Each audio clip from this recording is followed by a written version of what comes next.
ನಮಸ್ತೆ, ನನ್ನ ಹೆಸರು ಸೋನು ಲಂಬಾಣಿ ಅಂತ. ಸೌಜನ್ಯ ಬಗ್ಗೆ ಮಾತಾಡಿ ಸರ್ ಅಂತಂದ್ರೆ ನಾನು ಒಂದು ಮಾತನ್ನು ಕೇಳಬೇಕು. ಪವರ್ ಟಿವಿಯ ಮುಖ್ಯಸ್ಥರಾದಂತ ರಾಕೇಶ್ ಶೆಟ್ಟಿ ಅವರಿಗೆ ನನ್ನ ಪ್ರಶ್ನೆ ಇದೆ. ಇವತ್ತು ನೀವು ಸಮೀರ್ MD ಅವರ ತಾಯಿಯ ಬಗ್ಗೆ ಕೆಟ್ಟ ಕೆಟ್ಟ ಪದವನ್ನು ಬಳಸ್ತೀರಾ. ಒಂದು ಚಾನೆಲ್ ಅಲ್ಲಿ ಕುಂತು ಒಂದು ಚಾನೆಲ್ ನ ಮುಖ್ಯಸ್ಥರಾಗಿ ನೀವು ಎರಡೂ ಕಡೆ ನ್ಯಾಯವನ್ನು ಮಾತಾಡಬೇಕಾದಂತ ವ್ಯಕ್ತಿಯಾಗಿ ನೀವು ನಕಲಿ ಮಾನವರ ಬಗ್ಗೆ ಮಾತಾಡ್ತೀರಾ, ತಿಮ್ಮನೂಡು ಅವರ ಬಗ್ಗೆ ಬೈತೀರಾ. ನೀವು ಸೌಜನ್ಯ ಪರವಾಗಿ ಯಾರ್ಯಾರು ಹೋರಾಟ ಮಾಡ್ತಾರೆ ಅವರ ಬಗ್ಗೆ ನೀವು ತಪ್ಪು ಪದವನ್ನು ಬೈತೀರಾ. ಸಮೀರ್ MD ಅವರ ತಾಯಿಯ ಬಗ್ಗೆ ಮಾತಾಡ್ತೀರಾ.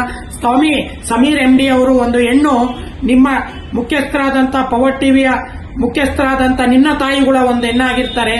ನೀವು ಕೆಟ್ಟ ಪದವನ್ನು ಬಳಸ್ತೀರಾ. ರಾಕೇಶ್ ಶೆಟ್ಟಿ ಅವರೇ, ನಾನು ನಿಮ್ಮಲ್ಲಿ ಕೇಳೋದೇನು ಅಂದರೆ, ನೀವು ಮಾತಾಡುವಂತ ಪತ್ರಿಕೆ, ನೀವು ಯಾವ ಸೀಮೆ ಪತ್ರಿಕೆ ಉದ್ಯಮದಲ್ಲಿ ನೀವು ಕೆಲಸ ಮಾಡಿ ಬಂದಿದ್ದೀರಾ.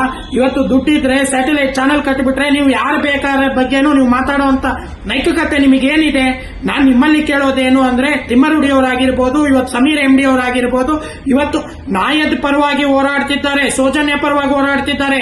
ಇವತ್ತು ಎಲ್ಲಾ ಯೂಟ್ಯೂಬ್ ಚಾನೆಲ್ಗಳು ಇವತ್ತು ಯೂಟ್ಯೂಬ್ ಓಪನ್ ಮಾಡಿದ್ರೆ ಇವತ್ತು ಸೌಜನ್ಯ ಪರವಾಗಿ ಬರ್ತಿದೆ. ಒಂದು ಮಹಿಳೆಗೆ ನಾವು ನ್ಯಾಯ ಕೊಡೋಕಾಗ್ತಿಲ್ಲ. 12 ವರ್ಷದಿಂದ ನಾವು ಒಂದು ಸೌಜನ್ಯಗೆ ನ್ಯಾಯ ಕೊಡೋಕ್ಕಾಗಿಲ್ಲದಂತ ಕೇಸನ್ನ ಇವತ್ತು 12 ವರ್ಷದಿಂದ ಸತತವಾಗಿ ಹೋರಾಟ ಮಾಡ್ತಿರುವಂತ ತಿಮ್ಮರುಡಿ ಅವರ ಬಗ್ಗೆ ನೀವು ಮಾತಾಡ್ತೀರಾ ನಿಮ್ಮ ಚಾನೆಲ್ ಅಲ್ಲಿ. ನೀವು ನಕಲಿ ಮಾನವರ ಬಗ್ಗೆ ಮಾತಾಡಬೇಕು. ನಕಲಿ ಮಾನವರ ಬಗ್ಗೆ ವಿರುದ್ಧವಾಗಿ ನೀವು ಮಾತಾಡ್ತೀರಾ. ನಿಮಗೆ ಎಷ್ಟು ಹಣವನ್ನು ಅವರು ಕೊಟ್ಟಿದ್ದಾರೆ ಅಂತ ನಾನು ನಿಮಗೆ ಕೇಳ್ತೀನಿ. ಇದು ಪವರ್ ಟಿವಿ ಅಲ್ಲ, ನಕಲಿ ಮಾನವರ ಪವರ್ ಟಿವಿ ಅಂತ ನಾನು ಹೇಳ್ತೀನಿ. ರಾಕೇಶ್ ಶೆಟ್ಟಿ ಅವರೇ, ನೀವು ಮಾತಾಡಬೇಕಾದರೆ ಸಮೀರ್ ಅವರ ತಾಯಿಯ ಬಗ್ಗೆ ಕೆಟ್ಟ ಪದವನ್ನು ಬಳಸ್ತೀರಾ. ಕೆಟ್ಟ ಶಬ್ದದಿಂದ ನೀವು ಮಾತಾಡ್ತೀರಾ. ನೀವು ಯಾವ ಸಂಸ್ಥೆಯನ್ನು ಕಟ್ಟಿದ್ದೀರಾ? ಪವರ್ ಟಿವಿ ಅನ್ನೋದು ನಕಲಿ ಮಾನವರದ್ದು ಅಂತ ಹೇಳ್ತೀನಿ. ನಿಮಗೇನಾಗ್ತಿದೆ ಸ್ವಾಮಿ?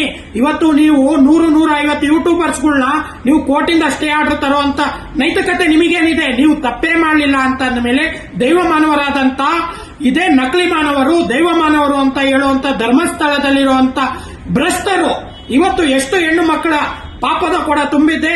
ಇವತ್ತು ಅವರಿಗೆ SIT ತನಿಖೆಯನ್ನು ಮಾಡುತ್ತಾರೆ, ನ್ಯಾಯ ಸಿಗುತ್ತೆ, ಸೌಜನ್ಯಗೆ ನ್ಯಾಯ ಸಿಗುತ್ತೆ, ತಿಮ್ಮರುಡಿ ಅವರು ಮಾಡ್ತಿರುವಂತ ಹೋರಾಟಕ್ಕೆ ನ್ಯಾಯ ಸಿಗುತ್ತೆ ಅಂತ ನಾನು ಹೇಳುತ್ತಾ, ಪವರ್ಸ್ ಟಿವಿಯ ಮುಖ್ಯಸ್ಥರಾದಂತ ರಾಕೇಶ್ ಶೆಟ್ಟಿ ಅವರೇ, ನಿಮ್ಮ ಗಮನಕ್ಕೆ ಇರಲಿ.